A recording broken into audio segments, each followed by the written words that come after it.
प्यारे बच्चों, bloody education में आपका फिर से स्वागत है। आज हम आपके लिए लेकर आए हैं प्री बोर्ड परीक्षा का कक्षा 10 का गणित के पेपर का संपूर्ण हल, जो कि 3 पार्ट्स में बनाया गया है और तीनों पार्ट्स एक साथ अपलोड किए जा रहे हैं। ये है पार्ट 1। इस वीडियो में हमने आपके लिए सभी ऑब्जेक्टिव टाइप के क्वेश्चंस और 2 नंबर के क्वेश्चन यानी कि क्वेश्चन नंबर 6 से लेकर 10 तक के क्वेश्चन पार्ट 1 में शामिल किए हैं। प्री बोर्ड के टाइम टेबल के हिसाब से जो 24 जनवरी 2022 को जो गणित का पेपर हुआ है कक्षा 10 के लिए प्री बोर्ड का, उसका प्रत्येक क्वेश्चन का हल इस वीडियो में दिया गया है। यानी चाहे वो पेपर का क्वेश्चन हो और उसके अथवा का क्वेश्चन भी हो, उसका पूरा सॉल्यूशन उसमें इन पार्ट्स की वीडियो में दिया गया है। तो आप तीनों पार्ट्स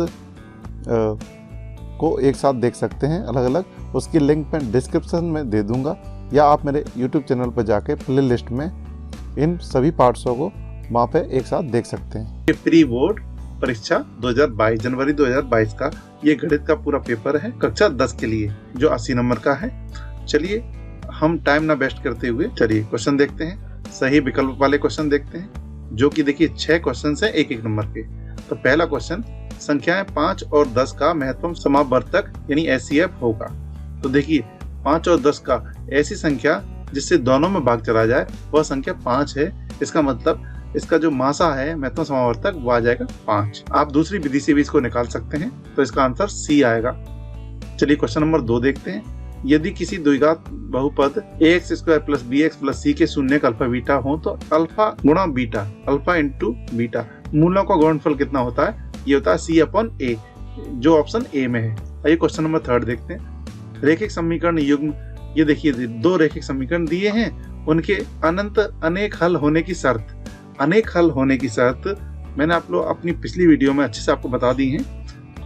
वो है ऑप्शन सी में दिए, A1/A2, B1/B2 एंड C1/C2। आइए क्वेश्चन अगला देखते हैं। पहले ही क्वेश्चन का 4th, AP यानी कि अर्थमेटिक प्रोग्रेशन यानी कि सामांतर श्रेणी। एक सामांतर श्रेणी दी है, इसमें सार्वंतर पूछ रहे हैं। तो देखिए सार्वंतर यानी D।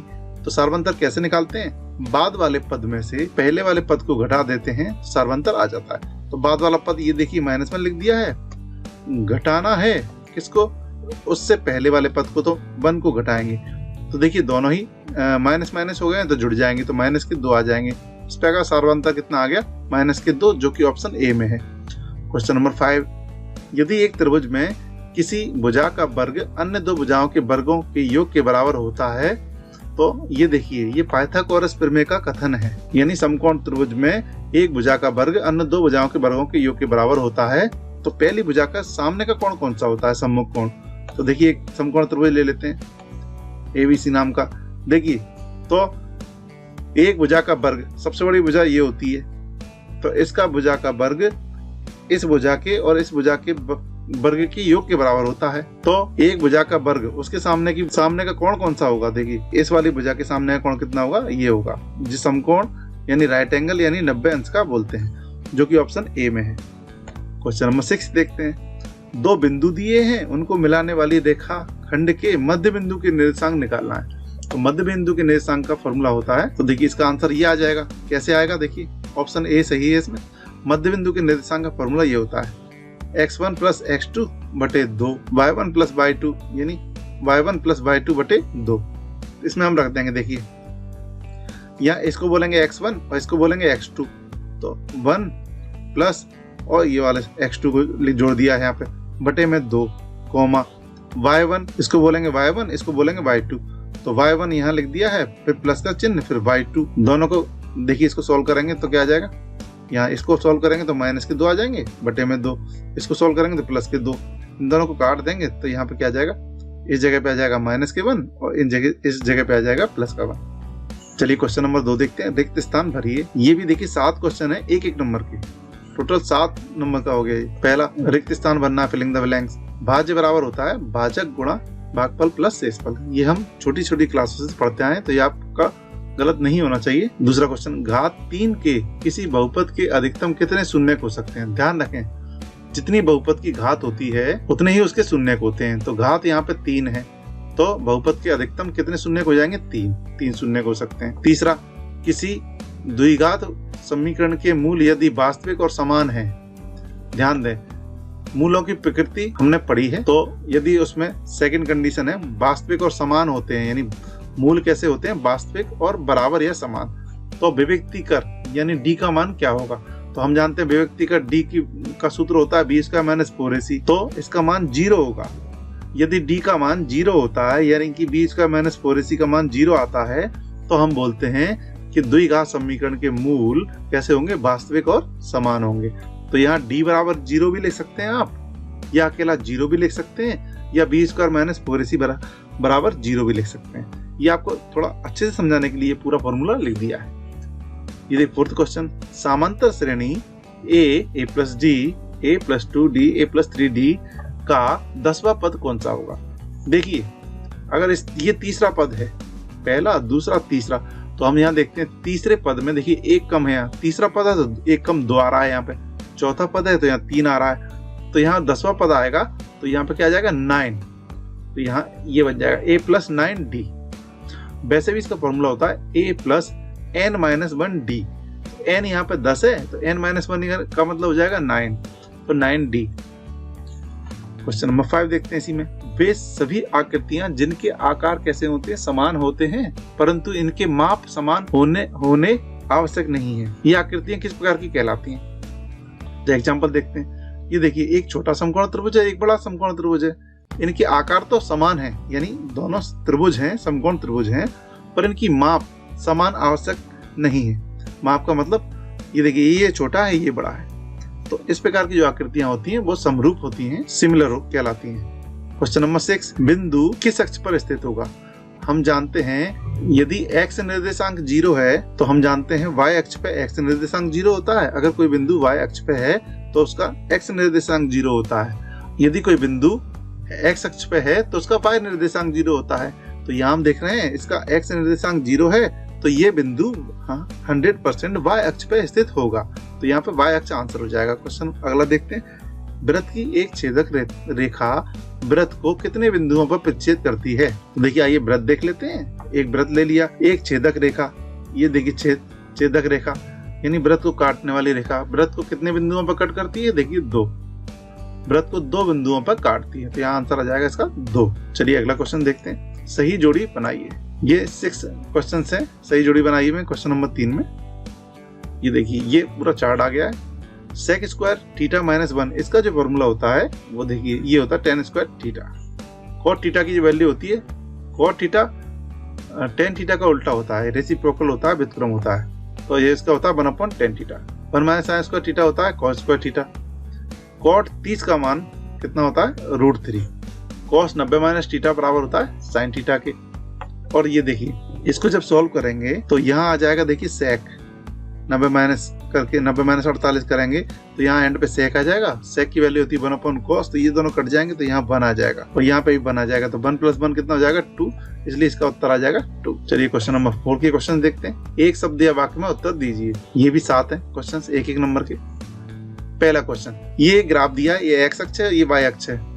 px के लिए y बराबर px, इस वाली ग्राफ को यानी वक्र को बता रहा है। तो इसमें शून्यों की संख्या पूछी है। शून्यों की संख्या, जब कोई ग्राफ किसी फलन, ये फलन है, किसी फलन का जब ग्राफ खींचते हैं, मान लीजिए ग्राफ आया, तो वह ग्राफ x अक्ष को जितने बिंदुओं पर काटता है वही उसकी शून्यों की संख्या होती है। तो ये वाला देखिए ग्राफ x वाली लाइन को जितने बिंदुओं पर काटेगा, y वाली लाइन से हमें मतलब नहीं है अभी, x वाली लाइन को कितने बिंदुओं पर काटता है वही उसकी शून्यों की संख्या होती है। तो देखिए यहाँ पे 2 बिंदुओं पर काटा, इस वाले ग्राफ ने x वाली लाइन यानी x अक्ष को 2 बिंदुओं पर काटा, इसलिए इसमें शून्यों की संख्या कितनी है 2। शून्यों की संख्या इसमें कितनी हो जाएगी 2, आंसर हो जाएगा। इसी का दूसरा क्वेश्चन देखते हैं। 2 चरों वाले रैखिक समीकरण का मानक रूप, स्टैंडर्ड फॉर्म, तो ये होता है ax + by + c बराबर 0, जहाँ a और b और c वास्तविक संख्याएं हैं यानी रियल नंबर हैं, और a और b दोनों शून्य नहीं होना चाहिए, दोनों एक साथ शून्य नहीं होना चाहिए। यदि a 0 हो जाता है तो b 0 नहीं होना चाहिए, अगर b 0 हो जाता है तो a 0 नहीं होना चाहिए। ऐसा नहीं हो कि दोनों की दोनों शून्य हो जाएं, दोनों शून्य हो जाएंगे तो 2 चर वाला ये कहलाएगा ही नहीं, क्योंकि ये भी 0 हो जाएगा, ये भी 0 हो जाएगा अगर एक साथ हो जाएंगे तो यहाँ ध्यान देना, ये लाइन भी लिखनी है। क्वेश्चन नंबर 3 फोर्थ का, द्विघात समीकरण विभक्तिकर का सूत्र लिखिए। ax² + bx + c बराबर 0 के विभक्तिकर का सूत्र लिखिए। तो देखिए हम जानते हैं व्यक्तिकर को डी से दर्शाते हैं, इसका सूत्र होता है बी स्क्वायर माइनस 4ac। चलिए अगले क्वेश्चन पे चलते हैं, चौथा ही है इसका। देखिए चौथा क्वेश्चन, वृत्त के क्षेत्रफल का सूत्र लिखिए। वृत्त का क्षेत्रफल का सूत्र हम जानते हैं पाई आर स्क्वायर। देखिए शंकु के आयतन का सूत्र लिखिए। शंकु के आयतन का सूत्र होता है 1/3 पाई आर स्क्वायर एच। देखिए 6th क्वेश्चन, 3 3 4 5 5 का समांतर माध्य क्या होगा? समांतर माध्य का सूत्र होता है आंकड़ों का योग बटे आंकड़ों की संख्या। ये सभी आंकड़े थे, डाटा था, उसको जोड़ ऊपर कर दिया है। और कितने आंकड़े हैं? 1 2 3 4 5 5 है नंबर ऑफ डाटा। कितने हैं? 5, तो 5 से डिवाइड कर दिया, तो इसका आंसर आ जाएगा कितना? 4 आ जाएगा। किसी निश्चित घटना की प्रायिकता का मान कितना होगा? किसी निश्चित घटना जो 100% होना ही है, उसकी किसी निश्चित घटना की प्रायिकता का मान 1 होता है। सत्य असत्य देखते हैं। ये भी 6 क्वेश्चन है, एक नंबर के। ये देखिए, दो धनात्मक पूर्णांक a और b के दिए रहने पर ऐसी अद्वितीय संख्याएं, पूर्ण संख्याएं हमें मिल जाएंगी q और r इस प्रकार विद्यमान होती हैं कि a बराबर b q प्लस r, जहां r का मान 0 और b के बीच में होता है और 0 के बराबर भी होता है। ये स्टेटमेंट हम पढ़ चुके हैं आपकी बुक में, ये सत्य है। वृत्त की परिधि पाई आर स्क्वायर होती है। अभी पीछे ही हमने पढ़ा है कि वृत्त का क्षेत्रफल पाई आर स्क्वायर होता है। ये कह रहे हैं कि वृत्त की परिधि पाई आर स्क्वायर होती है, नहीं, तो ये असत्य है, यानी फॉल्स है। वृत्त की परिधि का फॉर्मूला होता है 2 पाई आर, तो ये गलत है। क्वेश्चन नंबर 3, गोले का संपूर्ण पृष्ठ। गोले का संपूर्ण पृष्ठ पाई आर स्क्वायर होता है, जहां आर गोले की त्रिज्या है। पाई आर स्क्वायर होता है वृत्त का क्षेत्रफल, और ये कह रहे हैं कि गोले का संपूर्ण पृष्ठ, गोले का संपूर्ण क्षेत्रफल पाई आर स्क्वायर होता है। गलत कह रहे हैं, गोले का संपूर्ण पृष्ठ होता है 4 pi R square, 4 pi R square, तो ये गलत कह रहे हैं इसमें, इसलिए स्टेटमेंट कैसे हो जाएगा? फॉल्स, यानी असत्य।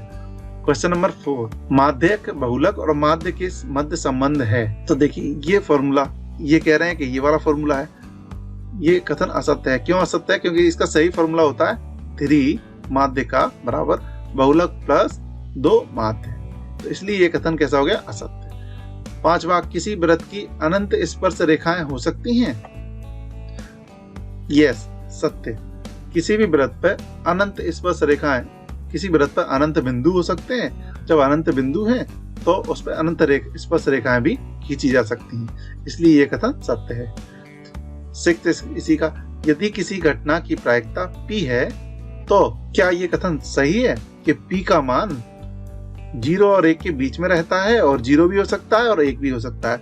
ये कथन बिल्कुल सही है, यानी किसी भी घटना की प्रायिकता का मान या तो 0 के बराबर होगा या 0 से बड़ा होगा, लेकिन 1 से छोटा होगा या 1 के बराबर होगा। किसी भी परिस्थिति में 1 से बड़ा नहीं होगा और ना ही 0 से छोटा होगा।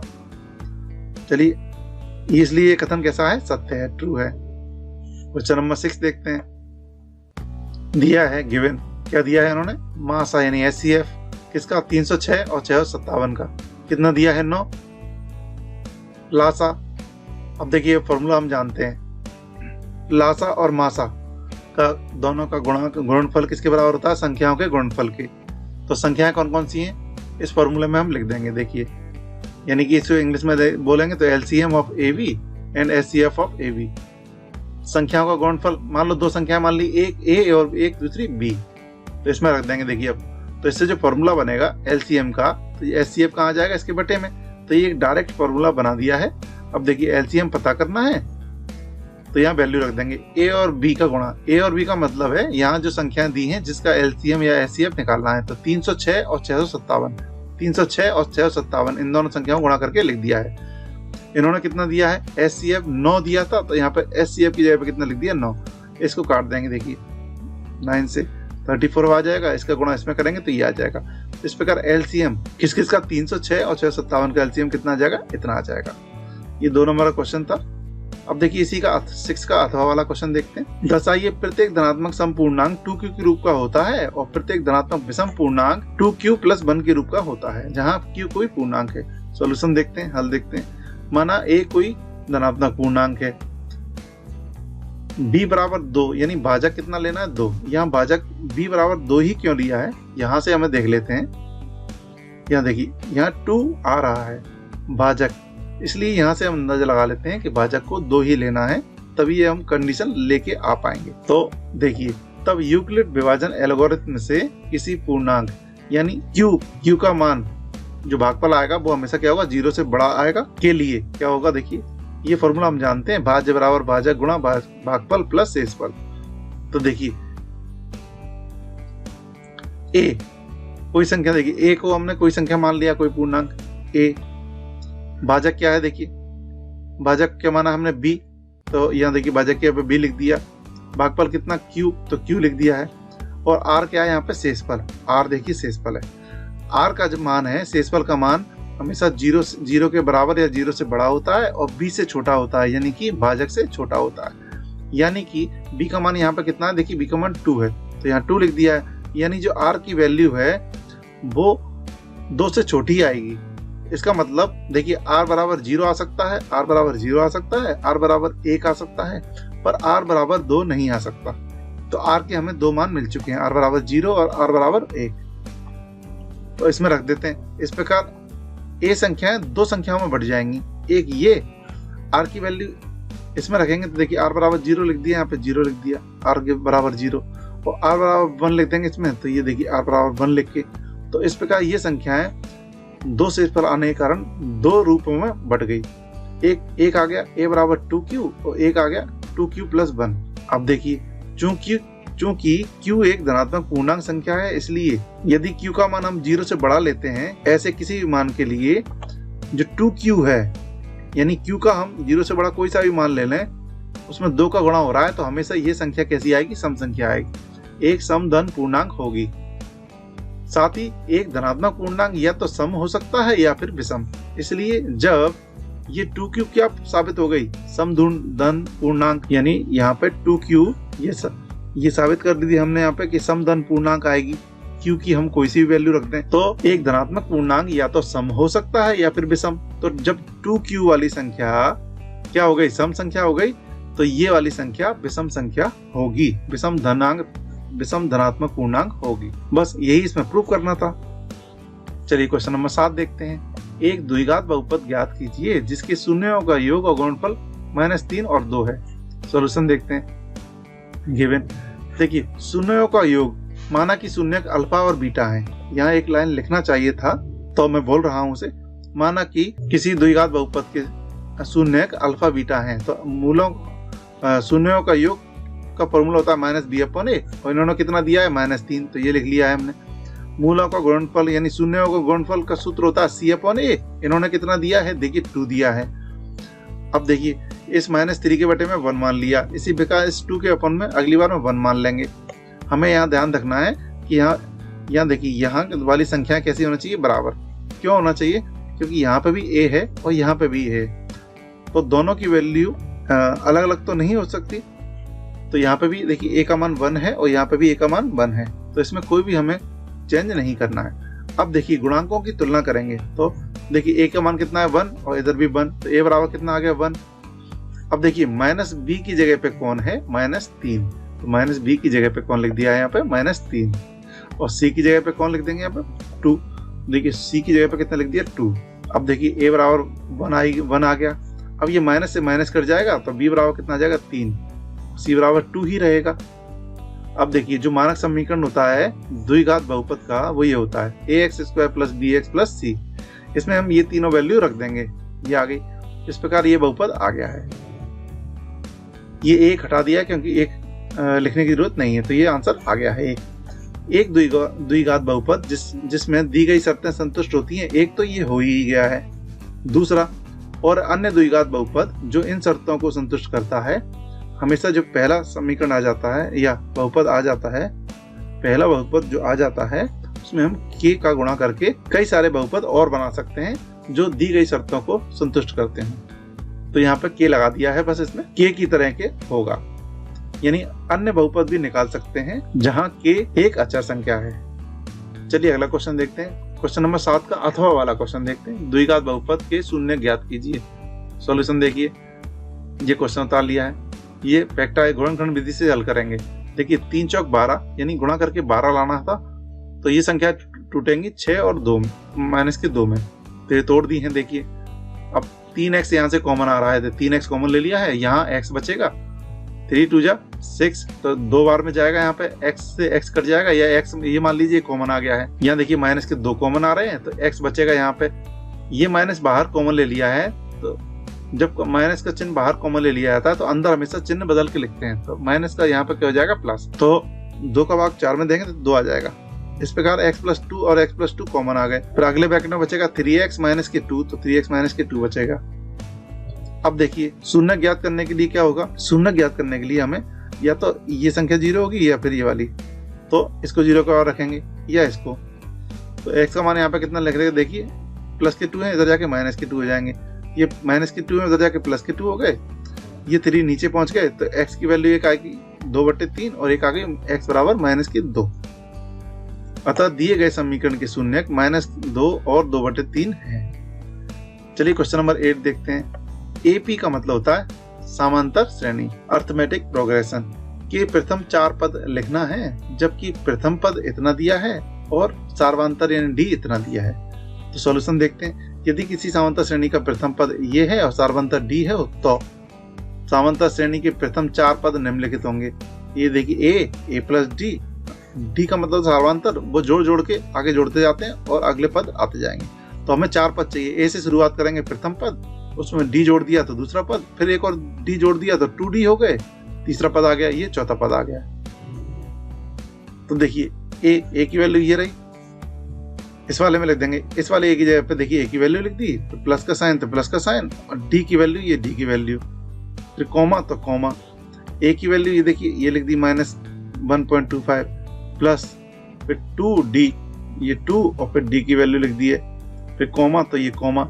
A की वैल्यू -1.25 फिर प्लस का साइन, फिर 3 और फिर D की वैल्यू। इसको सोल्व करेंगे, इसमें कुछ करना नहीं है। ये देखिए ये प्लस माइनस क्या हो गया माइनस, ऐसे ही यहाँ पे देखिए 2 का मल्टीप्लाई कर देंगे, इसमें तो ये आ गया, ये ऐसे ही आ जाएगा। इसका 3 का मल्टीप्लाई किया, ये देखिए ये दोनों माइनस किए तो जुड़ जाएंगे, ये आ गया, ये दोनों जुड़ के ये आ जाएगा और ये दोनों जुड़ के ये आ जाएगा। इस प्रकार हमें 4 पद समांतर श्रेणी के प्रथम 4 पद प्राप्त हो गए हैं। आइए इसका अथवा वाला क्वेश्चन देखते हैं। AP अर्थमेटिक प्रोग्रेशन यानी कि समांतर श्रेणी ये दी गई है, इसके अगले 4 पद पता करना है। -10 के बाद आगे के 4 पद कौन से आएंगे। तो देखिए सॉल्यूशन देखते हैं। दी गई समांतर श्रेणी का प्रथम पद कितना है, इसमें A का मान कितना है 2 है, और सार्वंतर D, सार्वंतर कैसे निकालते हैं, बाद वाले पद में से यानी -2 में से -2 लिख लिया, घटाना है यानी घटाने का साइन, किसको घटाना है, इस 2 को, तो 2 लिख दिया। अब देखिए दोनों चिन्ह ऋण के आ गए हैं तो ये संख्या जुड़ जाएंगी। तो कितना आ गया सार्वंतर -4, तो A और D हमें मिल गए हैं। अब देखिए पांचवा पद निकालेंगे। देखिए 1 2 3 4 पांचवा पद हमें निकालना है। तो पांचवा पद में निकालने के लिए क्या करेंगे, चौथे पद में ये चौथा पद लिख दिया है, उसमें हम D जोड़ देंगे। चौथे पद में देखिए -10 एज इट इज, और अगला पद निकालने के लिए हमें D जोड़ना पड़ता है। तो जोड़ना है, किसको जोड़ना है, D को, तो D लिख दिया है। अगले बार लाइन में प्लस और माइनस, ये क्या हो जाएगा माइनस, तो -10 एज इट इज, और ये -4 हो गए। दोनों संख्या कैसी है माइनस की, इसलिए ये जुड़ जाएंगी। तो कितने हो गए -14। अब देखिए छठवां पद निकालेंगे। छठवां पद निकालने के लिए हमें पांचवें पद में D जोड़ना है। तो पांचवा पद कितना आ गया था, देखिए पांचवा पद आ गया था -14, तो पांचवें पद की जगह पे कितना लिख दिया -14, फिर ये -4 एज इट इज, फिर ये प्लस माइनस माइनस हो जाएंगे। तो ऐसे करके ये संख्या आ जाएगी। इसी प्रकार हम सातवां पद निकालेंगे, तो छठवें पद में हम D जोड़ देंगे। छठवां पद कितना आ गया -18, तो -18 लिख दिया, ये D एज इट इज। ऐसे इसको सोल्व करेंगे तो ये आ गया। इस प्रकार आठवां पद भी ऐसे ही आ जाएगा। तो देखिए अगले 4 पद ये हो गए -14, -18, -22 और -26। चलिए क्वेश्चन नंबर 9 की ओर चलते हैं। आकृति में DE समांतर दिया है BC के, तो ये थेल्स प्रमेय का हमें लग रहा है क्वेश्चन। आइए इसका सॉल्यूशन देखते हैं। दिया है DE समांतर है BC के, DE रेखा समांतर है भुजा BC के, तथा अब देखिए सारी वैल्यू उन्होंने दी है। AD पता करना है। चित्र में देखिए DB 7.2 हमने लिख लिया, AE कितना 1.8 लिख लिया, EC कितना 5.4 तो हमने लिख लिया। अब देखिए ये त्रिभुज बना हुआ है और हमें बता दिया इन्होंने कि DE समांतर है BC की। तो थेल्स प्रमेय से, तो अतः थेल्स प्रमेय कहती है कि किसी त्रिभुज में एक भुजा के समांतर एक रेखा खींची जाए तो इन दोनों का अनुपात और इन दोनों का अनुपात बराबर होता है। तो यहाँ इन दोनों का अनुपात क्या हो जाएगा, देखिए AD बटे DV, और इन दोनों का अनुपात AE बटे EC, तो वो हमने यहाँ लिख दिया है। ये किससे आया है, by using the Thales theorem, यानी थेल्स प्रमेय से। अब देखिए इसमें सारी वैल्यू रख देंगे। DV की वैल्यू की जगह पे लिख दी, AE की वैल्यू ये लिख दी, देखिए AE की जगह पे EC की वैल्यू EC की जगह पे लिख दी, ये वाली AD की वैल्यू नहीं रखेंगे क्योंकि पता करना है। अब देखिए क्रॉस मल्टीप्लाई करेंगे, 7.2 का इधर हो जाएगा मल्टीप्लाई, ये देखिए 1.8 से 5.4 को काटेंगे 3 बार में कट जाएगा, 3 से फिर 7.2 को कट करेंगे तो ये कट जाएगा 2.4। इसका मतलब AD की वैल्यू आ जाएगी 2.4 सेंटीमीटर। यहाँ सेंटीमीटर नहीं लिख पाए, आप लिख लीजिएगा। चलिए क्वेश्चन नंबर 9 का अथवा वाला क्वेश्चन देखिए, 10 मीटर लंबी सीढ़ी। आइए इसे चित्र के माध्यम से समझते हैं, सॉल्यूशन देखते हैं। देखिए ये जमीन है, ये कोई दीवार है, इस पे ये खिड़की है, तो एक सीढ़ी, ये देखिए एक सीढ़ी दीवार की खिड़की तक जाती है। 10 मीटर लंबी एक सीढ़ी, तो सीढ़ी की लंबाई देखिए 10 मीटर है, और भूमि से 8 मीटर ऊंचाई पर स्थित एक खिड़की तक जाती है। तो ये खिड़की है, देखिए व्हाइट, इसकी भूमि से ऊंचाई कितनी है, 8 मीटर है। ये जमीन हो गई। तो दीवार के आधार से, दीवार ये है नीली वाली, इसका आधार ये है, आधार से सीढ़ी के निचला सिरे की दूरी, सीढ़ी का निचला सिरा ये है और दीवार का आधार ये है। तो आधार से सीढ़ी का निचला सिरा कितनी दूर है, यानी ये दूरी हमें पता करना है। ये क्वेश्चन मार्क लगा दिया है। तो ABC, तो ये समकोण त्रिभुज बन गया है। तो देखिए समकोण त्रिभुज ABC में पाइथागोरस प्रमेय से, इसमें हम पाइथागोरस प्रमेय लगाएंगे। पाइथागोरस प्रमेय हम जानते हैं, कर्ण का स्क्वायर प्लस लंब का स्क्वायर प्लस आधार का स्क्वायर। कर्ण हो जाएगी ये 10, यानी कि AC। लंब कितना है इसमें AB, तो AB लिख दिया है। आधार कितना है BC, तो BC लिख दिया है, सारी वैल्यू रख देंगे। AC कितना है 10, तो 10 लिख दिया। AB कितना है, देखिए AB कितना है 8, तो 8 लिख दिया है। BC हमें यहाँ पे पता करना है। 10 का स्क्वायर 100 हो जाएगा, 8 का स्क्वायर कितना 64 हो जाएगा। BC square as it is रहेगा, 64 को उस साइड ले जाएंगे तो माइनस की हो जाएगी संख्या, ये घटा देंगे। अब इसको देखिए इंटरचेंज कर दिया है, यानी जो दाईं तरफ संख्या लिखी थी उसे बाईं तरफ लिख दिया है और जो बाईं तरफ लिखा था उसे दाईं तरफ लिख दिया है। दोनों तरफ की संख्या बदली है तो इसमें कोई चिन्ह का परिवर्तन नहीं होगा। अब देखिए 100 में से 64 जाएंगे, 36 बचेंगे। ये स्क्वायर उधर जाके अंडर रूट का साइन बन जाएगा और 36 का स्क्वायर रूट कितना होता है 6 मीटर। इसका BC का आंसर आ जाएगा। तो BC यानी कि अतः दीवार के आधार से सीढ़ी के नीचे सिरे तक की दूरी कितनी है, 6 मीटर, यानी 6 मीटर। चलिए क्वेश्चन नंबर 10 देखते हैं। X Y में एक संबंध ज्ञात कीजिए ताकि बिंदु, ये वाला बिंदु इस वाले बिंदु से और इस वाले बिंदु से समान दूरी पर हो, समदूरस्थ हो। सॉल्यूशन देखते हैं। माना कि एक बिंदु P है, इस वाले बिंदु को हमने P नाम दे दिया है, इस वाले बिंदु को हमने A नाम दे दिया, इसको हमने B नाम दे दिया है। तो देखिए, तो P वाला बिंदु A से, तो P से A तक की दूरी बराबर है P से B तक की दूरी। समदूरस्थ का मतलब यही है, ये वाला बिंदु इससे और ये वाला बिंदु इससे समान दूरी पर है, तो PA बराबर PB। तो ये इन्होंने दिया है। अब देखिए PA बराबर PB है, तो दोनों पक्षों का स्क्वायर करने पर, या आप लिख भी सकते हैं दोनों पक्षों का वर्ग करने पर, तो वर्ग कर दिया। वर्ग करने से ये फायदा है, जब दो बिंदुओं के बीच की दूरी का सूत्र लगाते हैं तो वो अंडर रूट में आता है, अंडर रूट में। तो अब स्क्वायर लग गया है यहाँ पे, तो वो अंडर रूट का साइन स्क्वायर रूट का साइन नहीं आएगा। तो हम जानते हैं, देखिए सूत्र ये होता है दो बिंदुओं के बीच की दूरी का। अब देखिए अगर यहाँ पे हम स्क्वायर ये स्क्वायर नहीं लेते तो यहाँ पे अंडर रूट का साइन आता। अब देखिए स्क्वायर ले लिया है तो आप ऐसे भी समझ सकते हैं कि ऐसे स्क्वायर ये बाहर लगता, तो स्क्वायर से ये अंडर रूट का साइन कट जाता। तो हमने यहीं पे स्क्वायर ले लिया है तो यहाँ अंडर रूट का साइन लगाने की जरूरत नहीं है। अब देखिए P से A तक की दूरी, देखिए ये P पॉइंट हो गया, ये A हो गया और ये B हो गया, यानी P से A की दूरी और P से B तक की दूरी कैसी होगी, बराबर दी है इन्होंने। अब देखिए PA निकालेंगे। अब आइए इनकी वैल्यू रखते हैं। देखिए अब देखिए x2 माइनस x1। अब देखिए PA निकाल रहे हैं, PA का ये है, तो PA देखिए x माइनस 3 आ गया। अब यहाँ आएगा y माइनस 6, तो y माइनस 6 आ गया है। अब देखिए यहाँ पे जे PB, तो इस तरफ का जो फॉर्मूला है इसमें हम PB की वैल्यू लिखेंगे। तो देखिए P और B, तो यहाँ जाएगा x प्लस 3, x माइनस ये वाला टर्म आएगा तो माइनस माइनस प्लस हो जाएगा, इसलिए यहाँ पे डायरेक्ट x प्लस 3 लिख दिया है। ये माइनस इस वाले माइनस को प्लस कर देगा, इसलिए यहाँ पे प्लस के 3 आए। फिर देखिए y माइनस 4, तो y माइनस 4 आ जाएगा। अब देखिए इसको जब एक्सपेंड करेंगे a square plus b square minus 2ab, तो इससे एक्सपेंड कर देंगे ये फॉर्मूले से। ये देखिए ये तीनों एक्सपेंड हो गए, ये बराबर का चिन्ह। अब ये वाला पोर्शन एक्सपेंड यानी फैला दिया है, और ये वाला पोर्शन इस तरफ फैला दिया है। अब देखिए एक्स स्क्वायर, ये 3 3 9, ये 2 3 6 x आ जाएगा।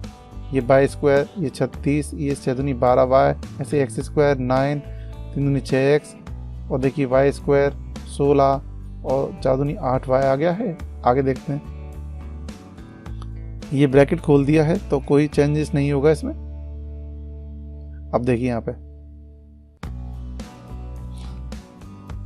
देखिए एक्स स्क्वायर, ये वाई स्क्वायर थोड़ा अरेंज किया है, रीअरेंज, एक्स स्क्वायर फिर वाई स्क्वायर वाला पद लिख लिया है, फिर 6x वाला, ये माइनस के 12y, और फिर प्लस के देखिए प्लस के 36 और प्लस के 9, ऐसे एक्स स्क्वायर फिर वाई स्क्वायर वाला पद लिख लिया है, फिर एक्स वाला पद लिख लिया है, फिर ये वाई वाला पद लिख लिया है, फिर संख्या लिख ली है, और ये देखिए फिर संख्या लिख ली है। अब एक्स स्क्वायर से एक्स स्क्वायर कट जाएगा, वाई स्क्वायर से वाई स्क्वायर कट जाएगा। ये देखिए ये यहाँ पर बचा और ये इस तरफ बचा। अब देखिए ये 6x माइनस के 6x माइनस के 12y, और ये दोनों जुड़ जाएंगे 45 हो गए। ऐसे ही 6x और माइनस के 8y, और ये दोनों जुड़ गए 25 हो गए। ये देखिए अब ये देखिए 6x अपनी जगह पे माइनस के 6x, और ये वाले 6x इधर जाएंगे माइनस के हो जाएंगे, माइनस के 12y, और ये देखिए 8y इधर आएंगे प्लस के हो जाएंगे। 45 अपनी जगह पे हैं, ये 25 प्लस के इधर जाके माइनस के हो जाएंगे। अब इसको सॉल्व कर लेंगे, ये 6 और 6 माइनस के 12 हो गए, और ये दोनों घट जाएंगे तो माइनस के 4y बचेंगे, और यहाँ पर प्लस के 20 बचेंगे। -4 से पूरे समीकरण में भाग देने पर, जब माइनस से देंगे तो सबके चिन्ह बदल जाएंगे। दूसरा 4 से भाग देंगे तो 4 3 12, 3x आ जाएंगे। 4 से 4 में देंगे तो 1y आ जाएगा, और 4 से 20 में देंगे तो 5 आ जाएगा। चिन्ह बदल के लिखना पड़ेंगे क्योंकि ये माइनस से भी भाग दे रहे हैं। तो ये एक संबंध आ गया है, रिलेशन आ गया है, यही इसका उत्तर है। चलिए क्वेश्चन नंबर 10 का अथवा वाला देखते हैं।